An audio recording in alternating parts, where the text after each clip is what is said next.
boss, magandang araw po muli sa inyo lahat. Shoutout po sa ating mga taga-subaybay, sa ating mga followers, sa ating mga subscribers. Magandang araw po sa inyo. At dito po tayo sa ating pinag-uusapang muli patungkol sa compressor. Shoutout nga pala sa ating mga taga-Comsor, mga taga-pili natin kasamang technician dyan. So shoutout po sa inyo lahat, mga taga dyan sa Tacloban, sa mga taga-Ormoc. So shoutout po sa inyo mga technician dyan, at maging yung mga taga dyan sa Samar, shoutout po sa atin. So ito po mga sir, mga boss, pinapakita ko lang sa inyo isang example ng ating semi-hermetic compressor. So ito yun. So ito yung kanyang itsura sa mga semi-hermetic compressor.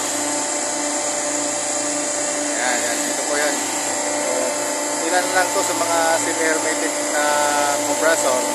Marami pa yung mga brand na mga semi-hermetic na compressor. Hindi lang po ito. So meron tayong mga Copeland, meron tayong mga Hitachi, at meron din tayong mga iba't ibang klase ng mga semi-hermetic compressor. Ito po yung pinapakita ko sa inyo. Ito ay 40 horsepower na single stage na semi-hermetic compressor. So yan, isa ito sa mga semi-hermetic compressor. Ngayon ang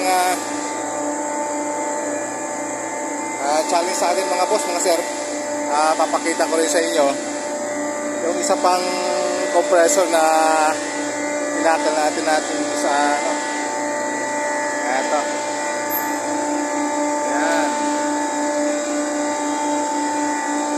So isa ito sa mga screw compressor naman mga boss, mga sir. So ang tawag dito ay screw compressor. So ganito sa ganito sa laki. So ayan. So screw compressor ang tawag dito mga boss. Ganito sa kahaba. Siguro ang length nito is mga 1.5 ang haba ng compressor na to. So ang tawag dito ay screw compressor. So ilan din lang to sa mga screw compressor. Marami pa mga screw compressor tayo na free ng gamit. So ilan lang to sa mga mga ganitong klase ng screw compressor. Pero bihira po yung gumagamit ito kasi medyo may kahamahalan po yung ganitong klase na compressor mga boss. Medyo mahal pero efficient po ang ganitong klase ng compressor. Ito po yung ginagamit sa mga blast freezer, sa mga cold storage. So ito po yun. Ayan, so pinakita ko sa inyo yung dalawang klase ng compressor natin, yung semi-hermetic compressor at saka yung mga screw compressor natin. So ayan, screw compressor ang tawag dyan sa mga boss. So medyo may kalakihan po ito. So ayan, ito gumagana ito na screw compressor natin. So ibang mga compressor naman, itong ibang mga compressor na inan natin doon sa ay sa picture, yung iba doon ay ginagamit doon sa reefer van. So ibang mga compressor, mga rotary compressor.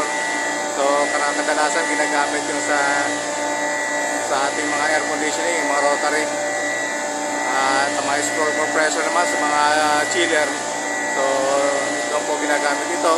Kadalasan ginagamit po yung ganitong compressor. Yung screw compressor po ay sa mga blast freezer, cold storages. So ganito po yung ganito po yung gumagamit. Maski yung mga semi-hermetic compressor mga boss, gumagamit din tayo para sa blast freezer, sa ating mga blast freezer sa cold storages. So ilan lang to sa mga compressor na pinakita ko sa inyo. Marami pang klase ng mga compressor, hindi lang ito. Pinakita ko lang yung dalawang klase ng compressor, yung semi-hermetic at saka screw compressor. So marami pang klase ng mga compressor. So ayan, ito makikita nyo ganito sa laki na compressor mga boss.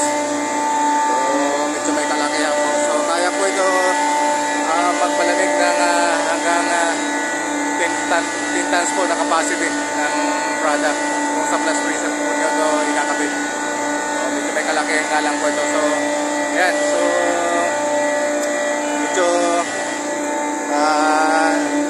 pumapalaot tayo sa ating usapan mga boss.